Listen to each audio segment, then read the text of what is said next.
All right.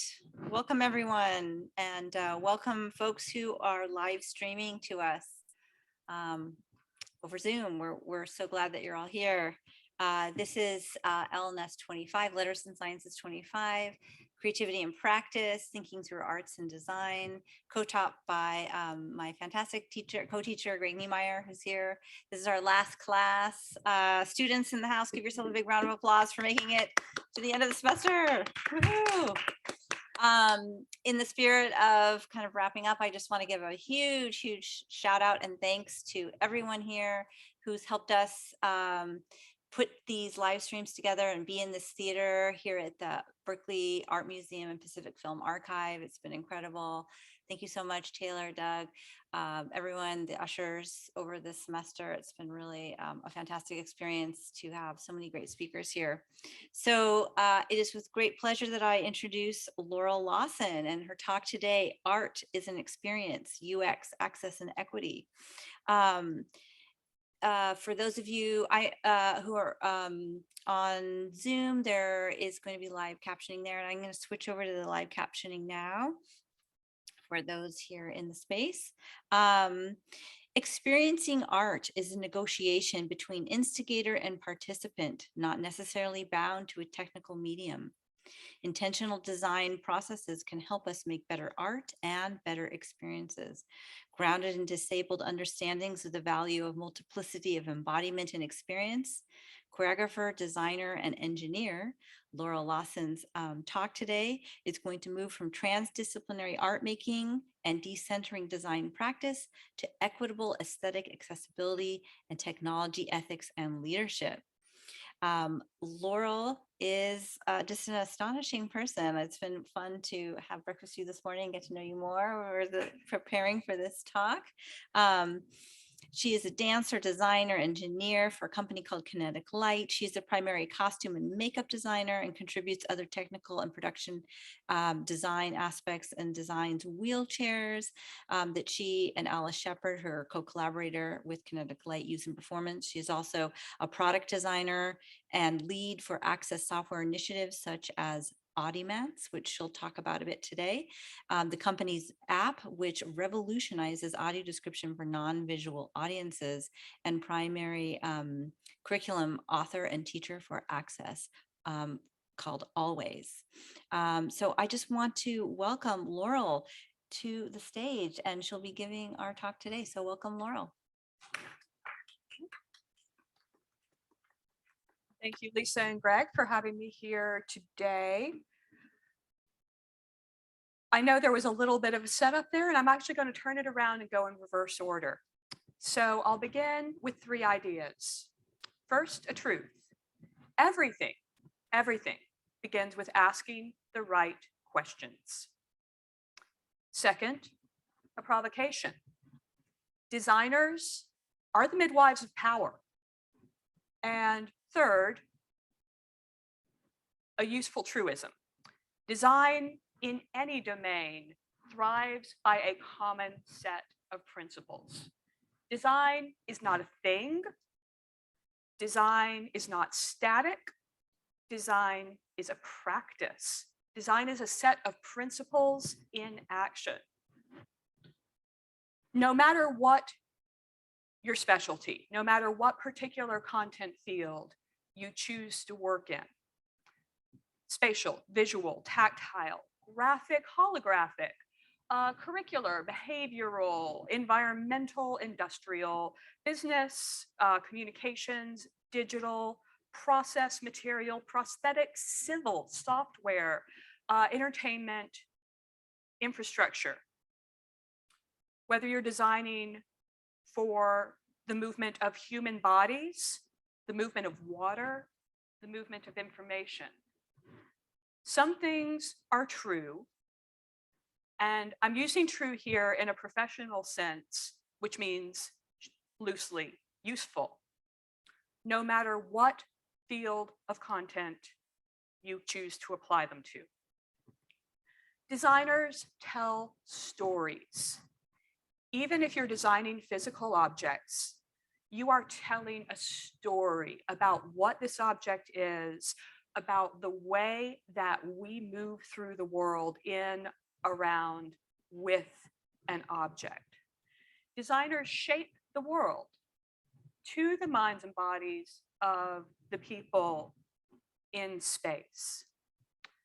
Before any domain-specific techniques or knowledge, there are principles, processes, and aspects of practice that are common across all of these disciplines. To be a thoughtful, ethical, and skillful designer is to participate in a community of these principles. Yes, I'm leading off with ethics. That may sound a little bit dry, but there's a reason that I begin here. Design does not have an intrinsic moral service. Design can be used to benefit, and it can be used to oppress. There are skillful and effective designers creating and implementing both bright and deceptive patterns. I should probably pause and go into that for just a second.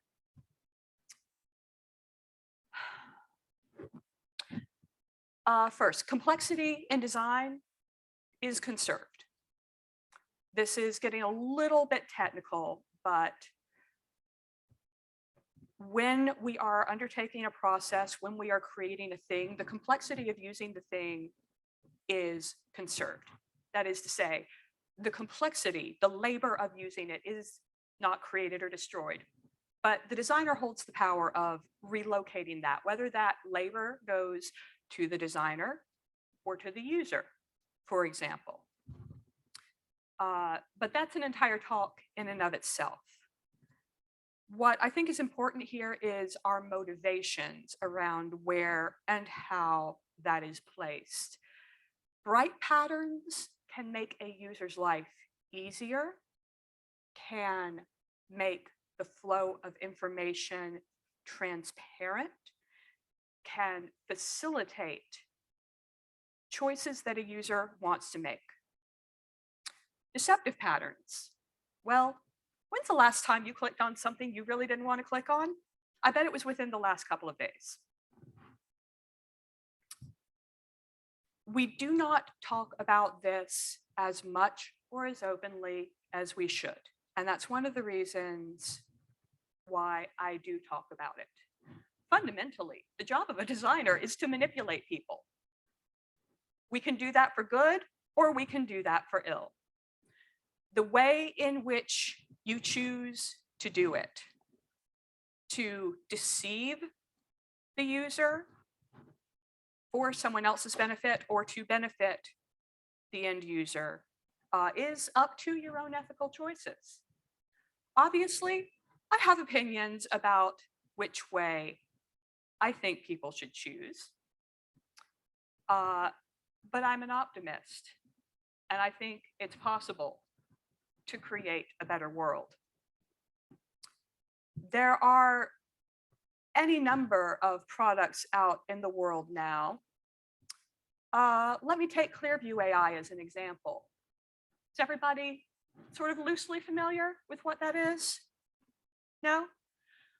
Okay, this was a big story a few years ago, and it's sad that it's fallen out of awareness now. Clearview is the product that scrapes your image from any kind of public source and a few not public sources, and turns around and sells those databases to law enforcement. The technical capacity to create that product existed for 2 decades before this came onto the market. But there were a small enough set of shops in the world that could have built it. It required enough expertise that no one did it. And I say that because, yes, my shop was one of the ones approached several times over the years to build something very like that. However, the cat's out of the bag,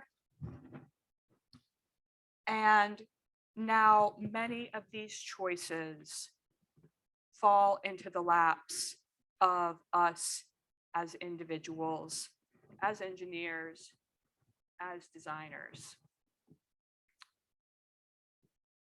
This is a troubling and very present set of choices that all of you are going to go out into the world and face, sadly, where we've entered this toxic form of capitalism where the harms created by these technologies and their designed implementations are not falling on the same accounting sheet as the profits.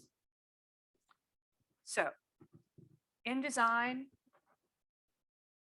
in ethical design, we have to account for our harms as well as our good. And all of that can be entirely separate from how much money our products bring in. Ultimately, I think design should serve the user. And in that sense, the meaning of that is created by the designer. Ironically, the best functional design is often that which is invisible. One of the goals of design is to remove barriers to right action and to full experience. And that means the design should disappear. If you're paying attention to the design, you're not paying attention to the thing that the design is meant to serve. So that makes it really hard for an egotist to be a good designer. You know, if you want to be at the center of attention, that's cool. You do you. Pick a different role. Designers facilitate experience and interpretation of the world. Design permeates our world. Everything which has ever had intentional thought applied to it is a product of design. And great design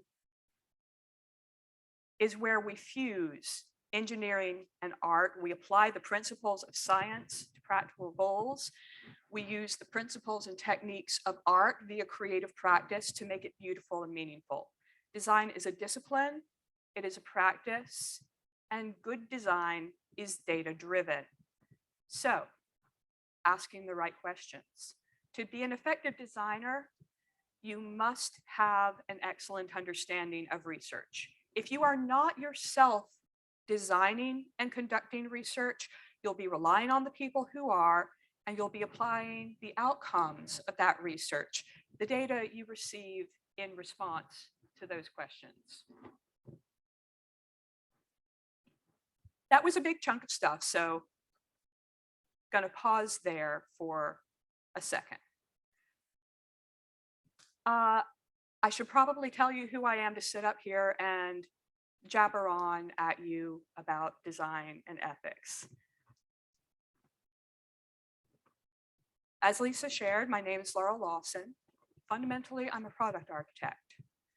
I am a white woman with cropped hair, lavender-ish today, wearing a long sleeve teal shirt and gray pants. My chair is black and silver. My understanding of product, what that means to me is very broad. A product can be a performance, it can be a dance or a video, it can be an app or a service, it can be a material object, it can be an environment. Some other titles that are occasionally useful to me are artist engineer, someone who uses technology for the creation and deployment of art, or who creates novel technology for art, and choreographer. I started working in tech prior to .com 1, which I realize for probably almost everybody here is a historical event, and began dancing professionally in 2004. Something that's important to me personally, because I'm working across multiple fields and types of practice, is understanding the differences and the commonalities between art and design. Again, that can be an entire talk by itself, but to try to get it in short. Design is in service to a purpose. Design serves a set of users.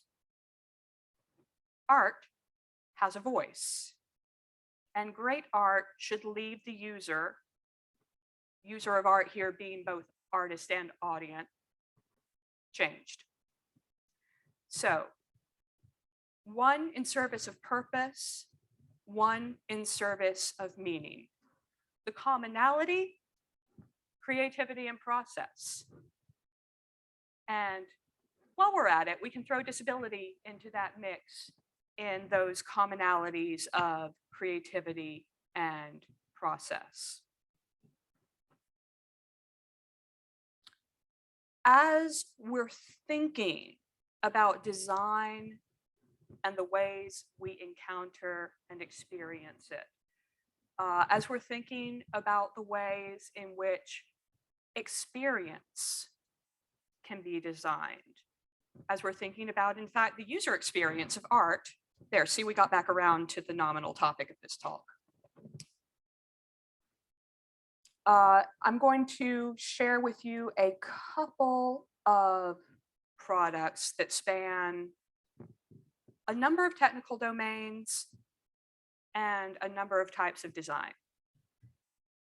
You might find this useful in that any single field you personally choose to work in is going to necessarily involve multiple types of design, and almost certainly working in a multidisciplinary team.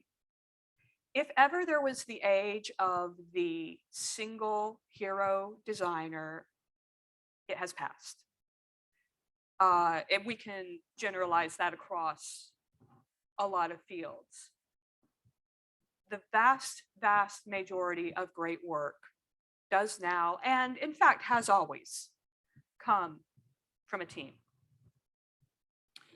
I'm kind of known for harping on this a little bit. And in fact, my quote that I often use about synthesis, 1 + 1 makes 3, wound up as the title of a Kinetic Light episode that KQED produced during the pandemic. So the whole is, in design, in creative pursuits, almost always greater than the sum of the parts. The products I'm going to share with you from my own practice have a common thread, of course, in that they are designed to center disabled users. To be very precise, they are designed to center subsets of disabled users who have a commonality of type of access method. Cutting out on that for just a second. Disability is not a dirty word. Disability does not refer to impairment. That is to say, disability is not a medical diagnosis. Disability says nothing about who you are, how you move in the world, how you experience things, how you access the world. Disability is a political and cultural identity. When we talk about access, we talk about ways in which people experience the world, ways in which people are in the world. When we talk about the giant umbrella of disabled users generally, we are talking about an incredible diversity of ways of moving, communicating, thinking, being. We often refer to this in the field as a diversity of embodiment, of sensoria, of mind-body, or other terms, where we are considering the physicality, the nature of the body-mind as an entity, the ways in which we are in the world. And Access, like design, access is not a static thing. It's not a checklist. Access is a culture. Access is a conversation, and it's a set of practices. When we're talking about design, access cannot be separated from design, and access cannot be separated from art. Why is that? If we come in after the fact, if we come in after a thing is made, and then we try to tack access on at the end, it will never be equitable. Let's actually pick on this theater for just a moment, just because it's fresh. Sorry, Lisa. You probably came up a set of stairs to come in here. Somebody didn't think beforehand that, oh, maybe some people who come into this theater can't climb steps. So they had to build a cutout. There's a little corridor and there's an elevator and it comes back in right at the top of the steps. I mean, A, it's an incredible expense. B, it's not equitable. It is a separation. It is a bottleneck in the flow. It takes longer. It's more vulnerable because elevators, of course, break a whole lot more than stairs do. There was an opportunity, there was space there to design, to consider from the beginning a beautiful way, perhaps a ramp that would be beautiful and joyous, perhaps another method, perhaps to bring the whole thing in at ground level. But that's one example of what happens in a very kind of concrete, clear, and feel free to check it out on the way out kind of way of, oops, we didn't think about this. Now we have to make something that doesn't work as well, isn't equitable, and once again, was really, really expensive to have to go back and fix. So, creating access to be access, post facto, relegated, is always going to fail. Let's start. Okay, we got a ton of questions about wheelchairs. So let's start there. Designing bodies. And let's start with prosthetics. Limb prostheses have been well established as wearable sculpture. Examples of the intersection of engineering, art, aesthetic design, and disability. From the Eames splint and the reconstructive facial sculptures post-World War I. I mean, seriously, gorgeous work. Go look it up. To the work of contemporary artists, such as Lisa Bufano, such as Una Burke. The merging of figurative sculpture and high fashion grabs the imagination quite easily and shakes it to ask questions about space, form, and humanity. One of the unique privileges of some of us with physical disabilities is that of multiple embodiments. The ability to actually have multiple radically different bodies. In this form, my frame and wheels are as much my body as skin and bone.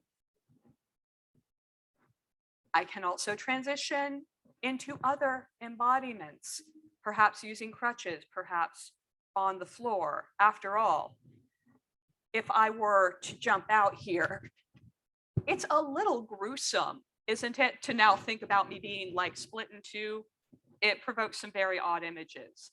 But this in and of itself is a whole and complete body, as is this. So,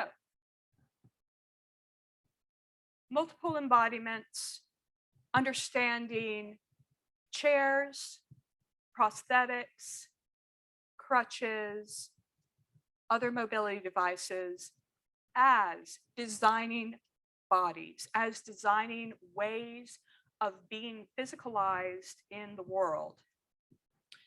Chairs are also a really popular student design project. I mean, they're pretty basic devices, right? There's 4 wheels. You sit in them. They go. It seems very simple.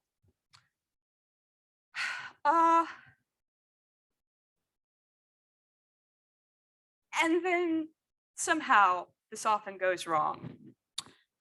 I'm reminded of one project where there was an initiative that someone wanted to make a chair where dancers could have their arms free to move with on stage and not have to have hands on the wheels. So this chair had little pedals and switches, foot pedals and side leg switches and buttons and things to move. And they asked me to come test it out. And I'm looking at it like,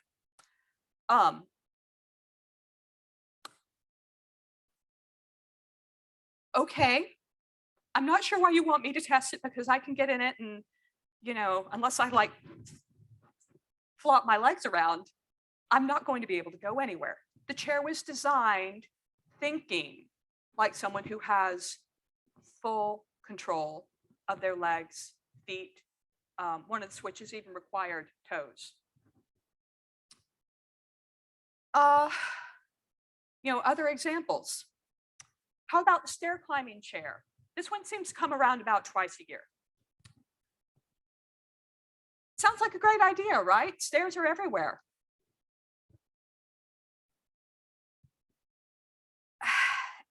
This is an approach. Across any kind of access, there is a tendency to think that we're going to just create something that makes the disabled person a non-disabled person. That actually doesn't work. And furthermore, it's not desirable. That is not and should not be the goal, because that continues to deny the value and the diversity of disability. Adapting per person. The stair climbing chair is an easy example again because they're really expensive. They're really fragile. They're 1 per person.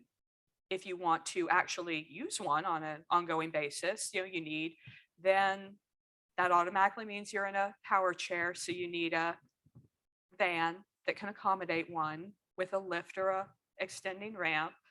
It's a huge amount of sort of per person expenditure when, okay, maybe we could just work around the stairs. We could design something that works for everyone who comes to that location.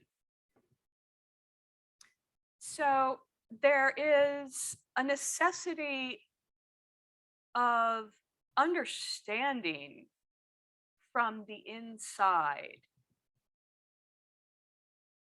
Again, we're back to asking the right questions. And when I take this on in my own practice, I'm thinking about this from some very particular functional requirements. This is In fact, one of the chairs I designed, co-designed with Paul Schulte, who is probably one of the best chair engineers, if not the best in the world. It is far from suitable for everything. It is designed for some very, very particular functions. The capacity to tolerate sustained and impact forces from any direction, the ability to balance on any individual wheel, the ability to take force in lateral and very slight angles to which a usual chair is weak. And I believe some of you have access to the auxiliary materials where I actually demonstrate some of the test runs.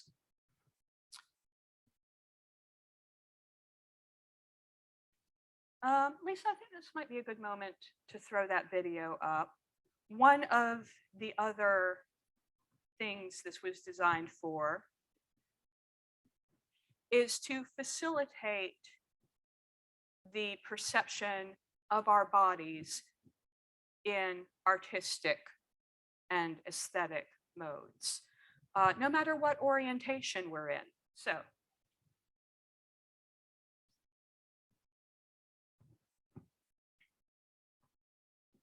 Departures presents a dance studio walls of windows. Alice, a black dancer on her belly. An elastic aerial cable attached to her wheelchair draws her back until she floats. Sails back down, bounces up again. Studio moments, Wired, performed by Alice Shepard and Laurel Lawson of Kinetic Light. Alice continues to bounce, her arms expanding at the top each time, and touching down, folds into herself. Her luminous clothing shimmers in the sunlight. She reaches the highest point, a brief stillness before gliding back down. Her shirt ripples as she soars again. She pedals along the floor with her hands, then high up, rests her fingers around the cable and spins. A gentle smile. Then Laurel, a white pantser, returns the smile. They tenderly clasp forearms. In unison, they lean back in their wheelchairs, are carried into the air. They swing in long, pendulous arcs, holding hands, embracing. Then Alice hovers in front of Laurel, reaches back to take Laurel's hands, and together they swing. They continue to float above the gray marley dance floor together, pitching forward and back. Laurel on the ground, she grabs Alice's wheelchair, and they surge into the air. Alice's arms outspread, wings, as Laurel hangs below. They spin. Laurel dips down into Alice's lap, then rolls in a wide circle, holding Alice's hands as Alice floats a foot above the ground. They twist and turn together, gazes locked. Alice at the apex, she holds Laurel's hand as Laurel leans into one wheel and traces a spacious ring on the shiny gray floor. Their arms curve, they balance, still, patient. From high above, Alice draws herself to Laurel, who holds Alice's wheelchair. A slow spin as Alice caresses Laurel's face. Cheek to cheek, Alice's head falls onto Laurel's shoulder. They bow gently forward. Laurel lies along Alice's legs, wheels above. Then Laurel takes a handstand. Suspended again, she turns tight circles, a vortex with her arms stretched downward at the center. Alice lying on her back, arms wide. She is pulled aloft and flies up and out of view, snap to black.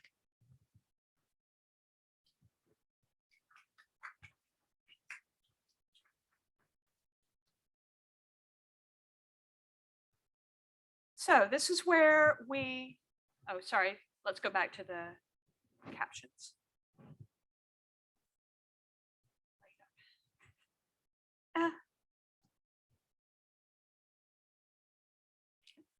I'm about to talk about the lack of necessity of, lack of centrism of vision. So, you know, keeping it dim would have been okay too. So there we see the places where art and design meet, that there is an artistic purpose as well as the designed purpose.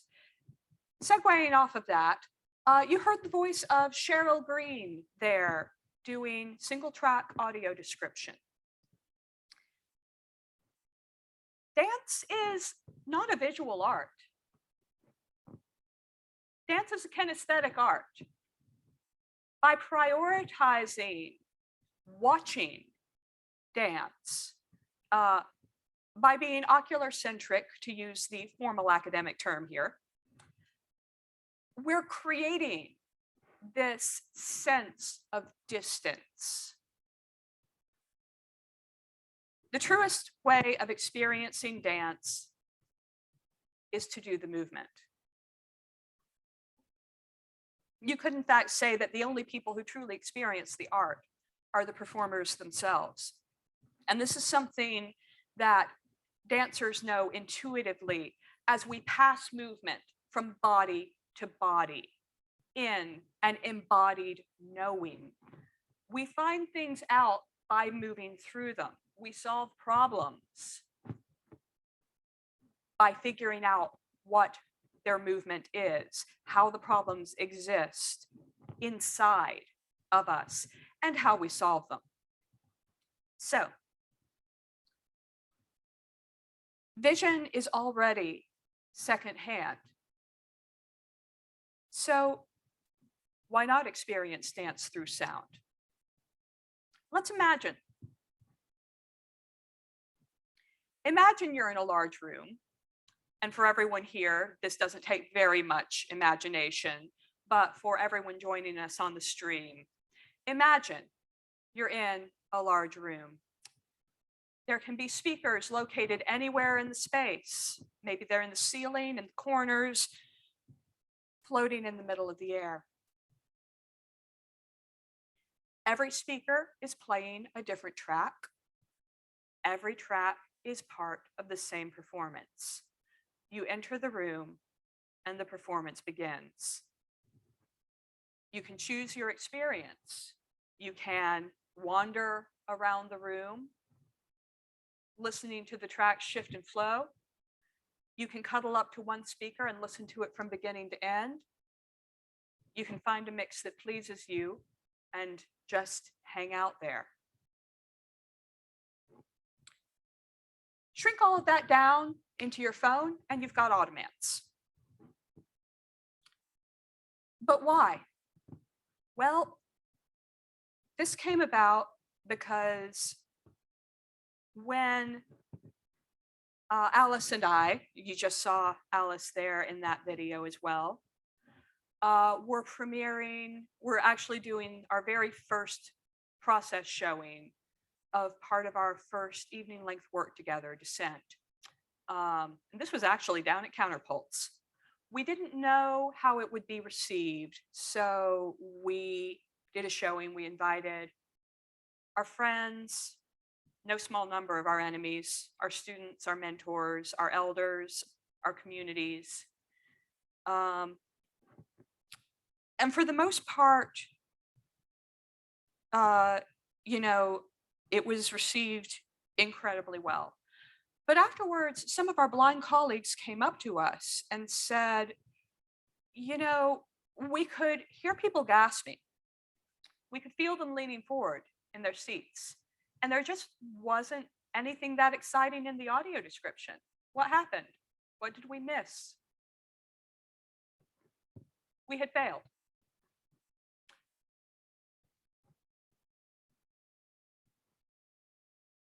Movement is vast, and sight is a broadband sense. You can take in a lot of information all at once. You can see an entire stage full of dancers. You can focus in on a few or one. You can make choices about your experience. Audio description, as conventionally delivered, is one person speaking. Usually live, seated up in the booth. Maybe they've seen the show once or twice before to make a bit of an outline for themselves.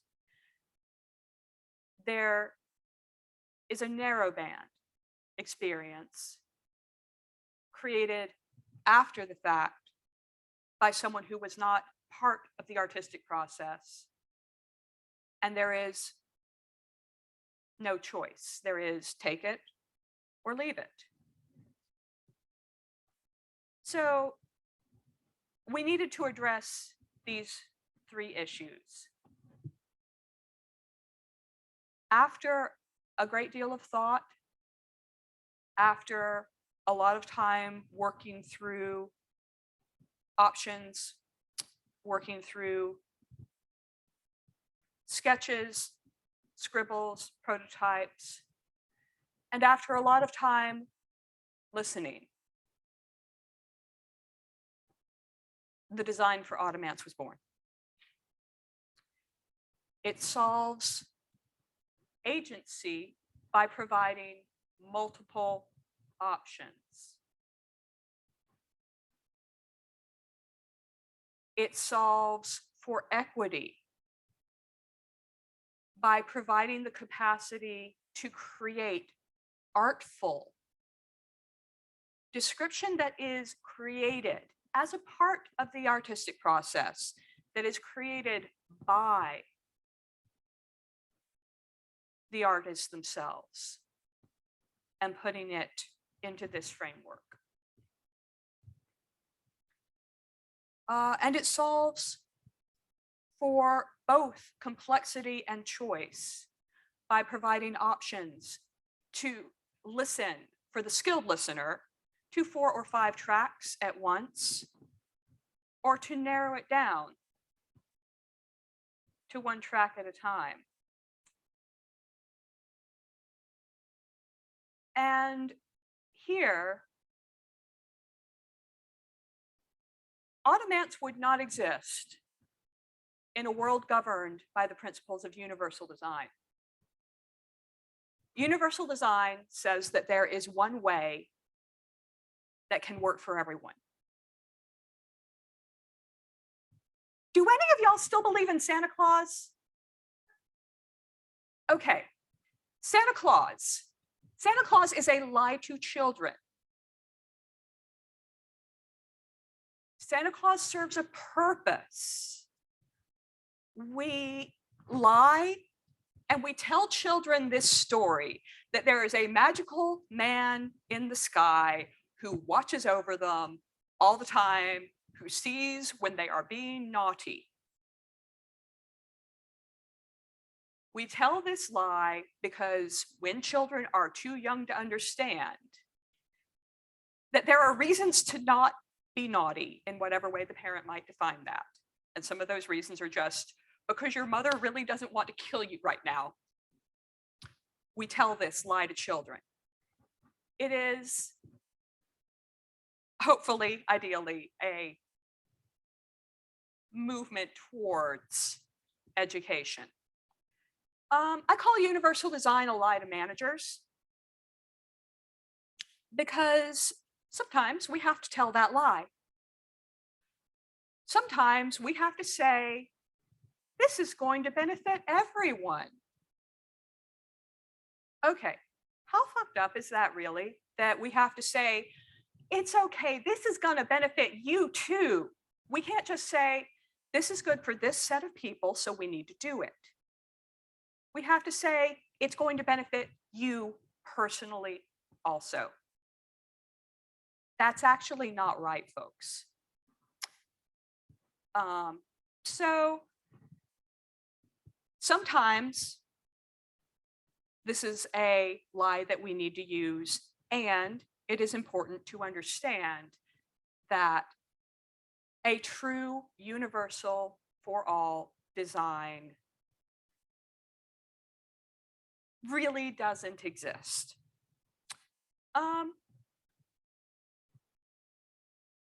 I would go into some detail about this and talk about curb cuts for a bit, and I'm not going to do it right now because I want to make sure we have time for questions. So, what is the alternative, though?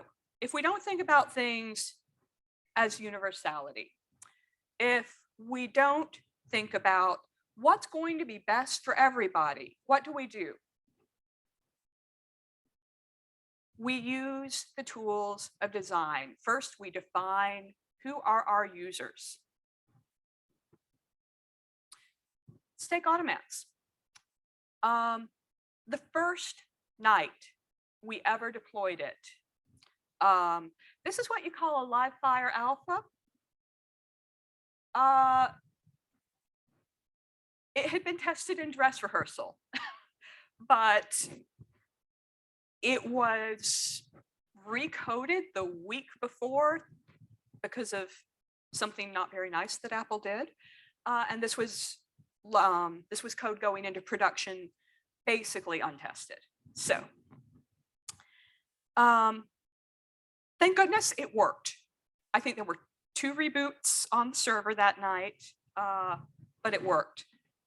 But after the show, you know, Alice and I are downstairs getting out of the 3 pounds of makeup that show requires. Yes, I'm also the costume designer. Don't ask.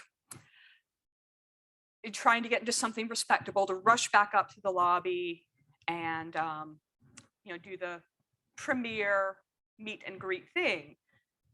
And I get out of the elevator in the lobby, and immediately this very large, incredibly red-faced man just starts screaming at me that I had ruined his night.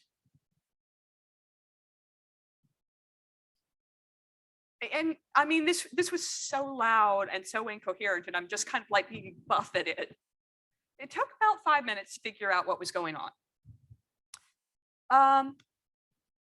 I had left instructions with our folks in the lobby that the software was for people who use audio description only. There was a ton of interest, of course. There's an app. Oh, everyone wants the app. The app must be something special. The app is something extra. Well, hey, the app's not for everyone. The app's for people who use audio description. But somehow this guy had bullied his way into getting access to it. He had he'd kept it on for about 5 minutes, the first 5 minutes of the show, and afterwards, well over an hour and a half later, this was the result, that he was still having this kind of full-blown tantrum.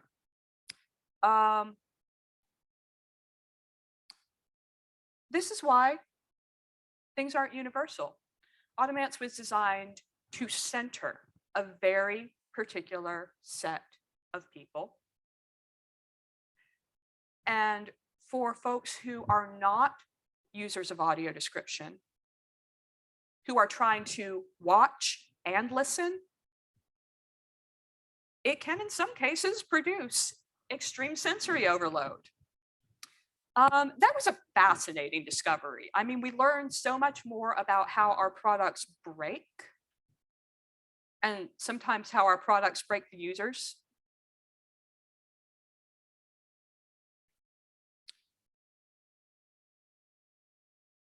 But this is one way of, an extreme example, certainly, of thinking about how you can decenter yourself, decenter your own experience, if you are ever designing for someone who is not yourself. Ask the right questions and listen. Really, really listen to the answers that you get back. So this is how I found a pathway to understanding how to design something that is not for me. I can create audio description, but it is not my first or primary way of experiencing the world. It is a way in which I have learned, and it will never be my own to claim.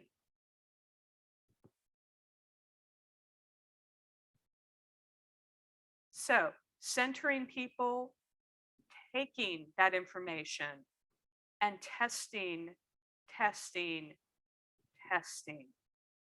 to create a rich and immersive experience. A couple thoughts to wrap up. I've been talking about creativity. I've been talking about research. And this is actually probably the #1 topic that people ask me to talk about. For some reason, people are a lot more interested in hearing about creativity than they are about, ethics and team management and leadership and all of those other topics. And of course, as both artist and designer, I'm supposed to know something about it. I know that there are 3 ways you might approach creativity, because you can't just sit there and expect the answers to arrive. That actually doesn't work so well. We can take the disciplined approach. To paraphrase Sherlock Holmes, when you've eliminated the possible and the probable, we can work through, beginning with the nearest or the simplest or the most likely, and imagine bit by bit by bit. It is grinding, and it works. You wind up mapping the space, imagining all the possibilities. Another way we can approach this, and this is part of how I've been talking about it, the empathic approach. Empathy here, I do not mean empathy as, oh, I can feel what you're feeling. Like universal design, that's actually not possible. We do not have the capacity or the right to take on somebody else's lived experience. But there is a way through. Empathy. What if we say empathy is, I cannot feel what you are feeling, and I accept that your thoughts and feelings are just as real and valid as mine. This is hard. This is legit hard, and it's kind of advanced adulting. So there we are getting into that approach of going and asking and actually, listening and acting onto what you get. A lot of people get the first part of that, to go and ask. And then I've seen a lot of people just kind of throw that away and do what they want to do with it. As a design consultant, when I get called in, that's one of the first things I look at. It's like, where's your research? Okay. What did you do with that? How did you get from this data to this product? And a lot of times there was just that's not what we wanted to hear. It doesn't work like that.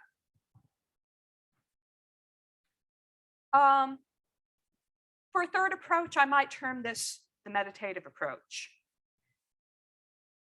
To quiet your consciousness, to take in everything about the field and try to find the connections. Now, this is really kind of a trick question, because all 3 of these methods work best when you're doing all of them at once, and none of them will work 100% of the time. So design is a practice. It is something that you have to engage in. If not every day, at least every week. This is something where creativity is a skill, is a capacity that you cultivate. If you do not cultivate it, it will not come on demand.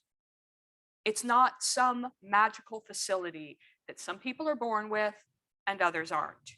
It is something that each one of you has the power to bring up, to grow, and it just takes the work of doing it.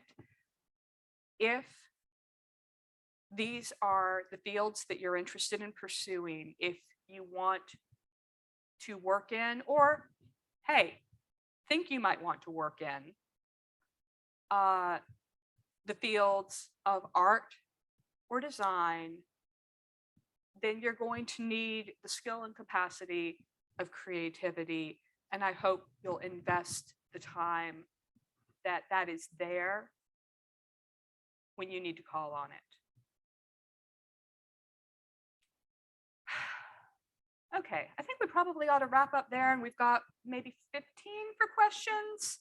That went a little longer than I promised Lisa, but you know. Oh, it's great. Let's, Laurel, thank you so much for that incredible presentation of brilliant ideas and really making me think so differently about the world. And it was interesting, on Tuesday, I shared some of the principles of universal design, and hearing you talk about that now, it's like, no, I'm really glad I shared them, because now they were introduced to it to say, well, yeah, this is something we should question about how what we're building for, and who are the users, and this more sort of It's in the specificity. space. We have to know it. We have to be able to use it. We have to be able to speak that language.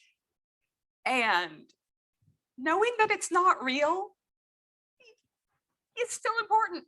Right, to somehow get around some of the principles of it, or the language of it, so then you can challenge it or bring a different perspective. A lot of art making functions that way too.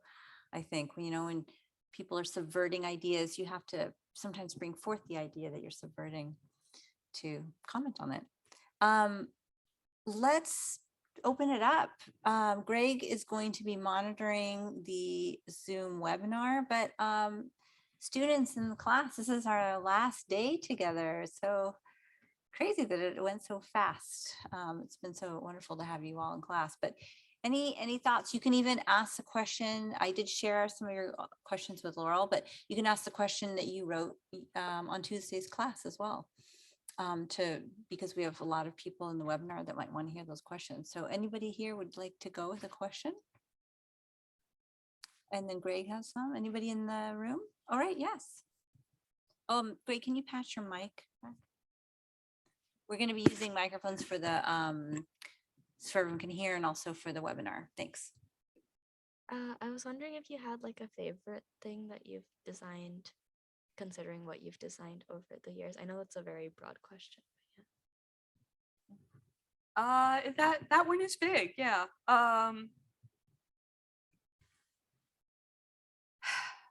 Favorite.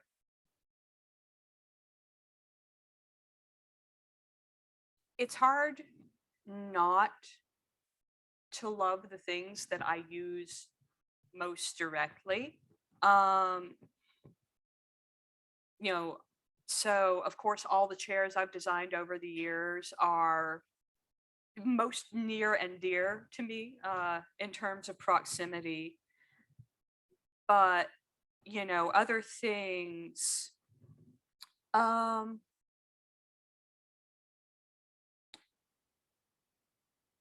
I might talk about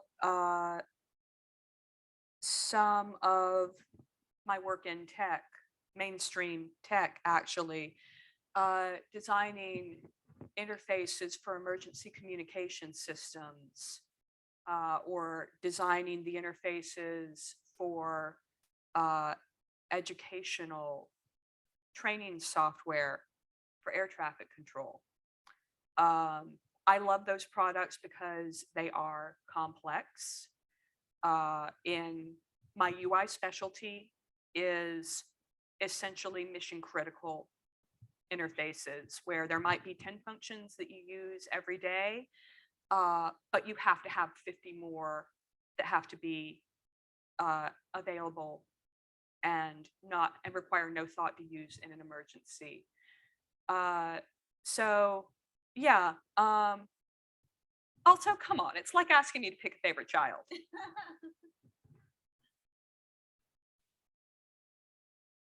Greg, is there one on the Yeah. webinar? Oh, okay. Why don't we go for one more live here, and then we'll do the webinar next. Thank you. Thank you. Thank you for coming out and giving this talk to us. I guess my question was, you're talking about UI UX. So I'm a mechanical engineer, and I'm currently interested in like learning more about program development and like developing apps.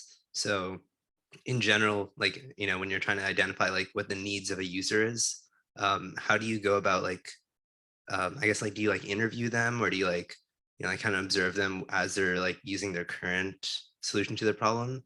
Like, how do you figure out the needs and like figure out how to address the pain point of the user when you're designing like a UI UX, for example?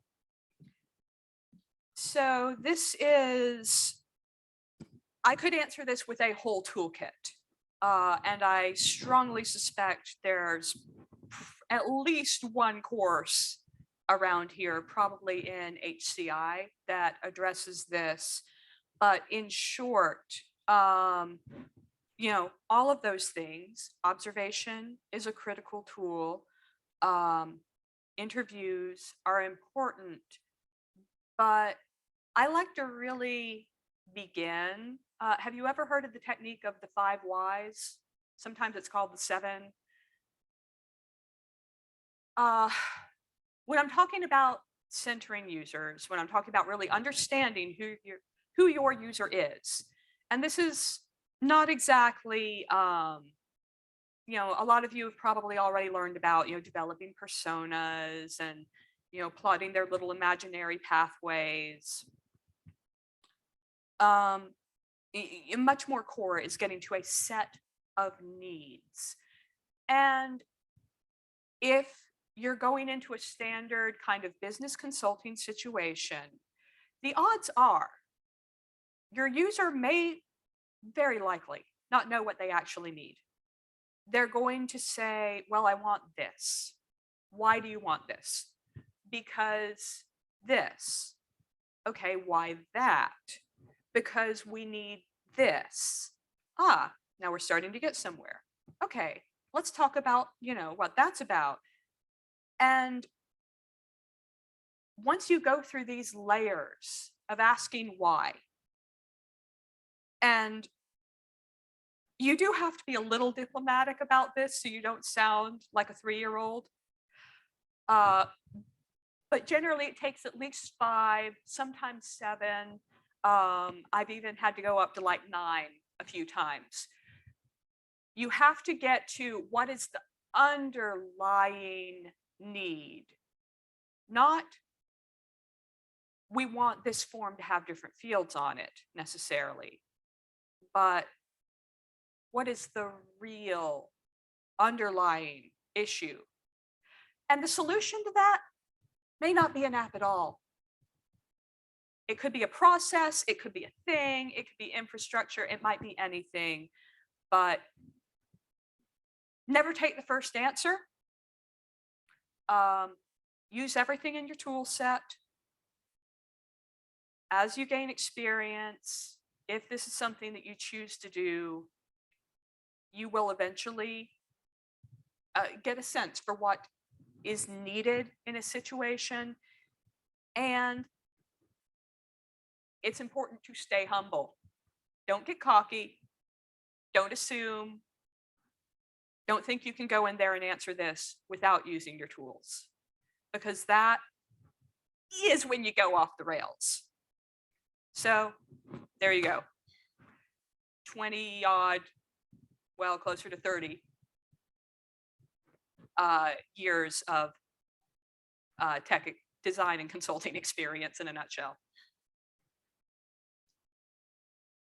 Thank you. Should Yeah, I go go with the ahead, online Greg. question? So in the Q&A, there's 2 questions right now by Shreya. And Shreya wants to know, how do you know when you've gotten a design right? And what do you use for inspiration to fuel your creativity?